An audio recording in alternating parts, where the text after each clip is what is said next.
দক্ষিণ এশিয়ার দুই প্রতিবেশী রাষ্ট্র ভারত ও বাংলাদেশের সম্পর্ক এখন এমন এক পর্যায়ে যেখানে কূটনৈতিক স্তরের উত্তেজনা অনেক বেশি স্পষ্ট।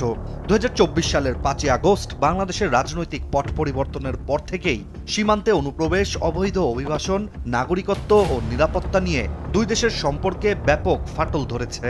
আর চলমান এসব উত্তেজনার মধ্যেই ভারতের ভেতরে, বিশেষ করে বিজেপি শাসিত রাজ্যগুলোতে বাংলাদেশি তকমা হয়ে উঠেছে এক ধরনের রাজনৈতিক অস্ত্র, যেটির সবচেয়ে নগ্ন ও অস্বস্তিকর উদাহরণ এবার উঠে এসেছে গাজিয়াবাদ থেকে ভাইরাল হওয়া একটি ভিডিও চিত্রে।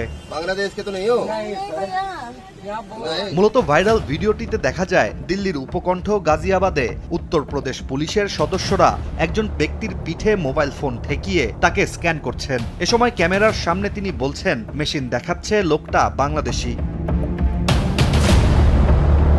তবে সবচেয়ে অবাক করার বিষয়টি হচ্ছে, পিঠ স্ক্যান করা ব্যক্তির কাছে কোনো পাসপোর্ট ছিল না কোনো আধার কার্ডও, কিন্তু ভারতীয় পুলিশের কাছে থাকা একটি মোবাইল ফোনের ছোঁয়াতেই নির্ধারিত হয়ে যাচ্ছে একজন মানুষের পরিচয় ও নাগরিকত্ব। তবে ওই এলাকার স্থানীয় বস্তিবাসীদের দাবি, পুলিশ যাকে বাংলাদেশি তকমা দিচ্ছে তিনি আসলে বিহারের বাসিন্দা। এদিকে এই ভিডিও ভাইরাল হতেই সামাজিক মাধ্যমে শুরু হয় তীব্র প্রতিক্রিয়া।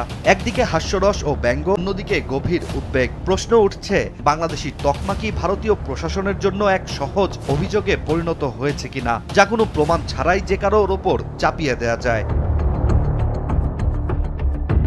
অন্যদিকে আরও একটি উদ্বেগের বিষয় হচ্ছে, ২০২৪ সালের ৫ই আগস্টের পর বাংলাদেশের ক্ষমতাচ্যুত সাবেক প্রধানমন্ত্রী শেখ হাসিনা সহ কার্যক্রম নিষিদ্ধ আওয়ামী লীগের অনেক চিহ্নিত নেতারাই প্রকাশ্যে ভারতেই অবস্থান করছেন, যারা বাংলাদেশি নাগরিক, কিন্তু তাদের ফেরত পাঠানো কিংবা আটক করার বিষয়ে ভারতীয় প্রশাসনের তেমন কোনো তৎপরতা নেই। অথচ ভারতে অবৈধ বাংলাদেশিদের অবস্থান নিয়ে বারবার দেশটি নানা অভিযোগ তুলেই আসছে।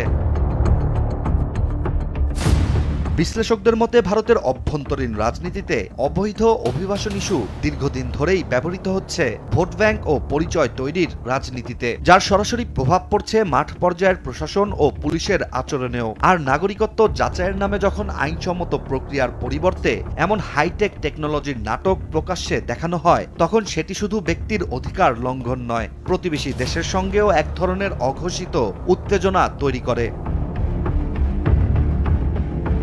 গাজিয়াবাদের এই ঘটনা কোনো বিচ্ছিন্ন কাণ্ড নয়, বরং এটি ভারত ও বাংলাদেশের সম্পর্কের বর্তমান টানাপোড়েনের এক সামাজিক প্রতিফলন, যেখানে ভারতে এখন বাংলাদেশি শব্দটি শুধু জাতীয় পরিচয় নয়, বরং সন্দেহ, ভয় এবং রাজনৈতিক উদ্দেশ্যের প্রতীক হয়ে উঠেছে।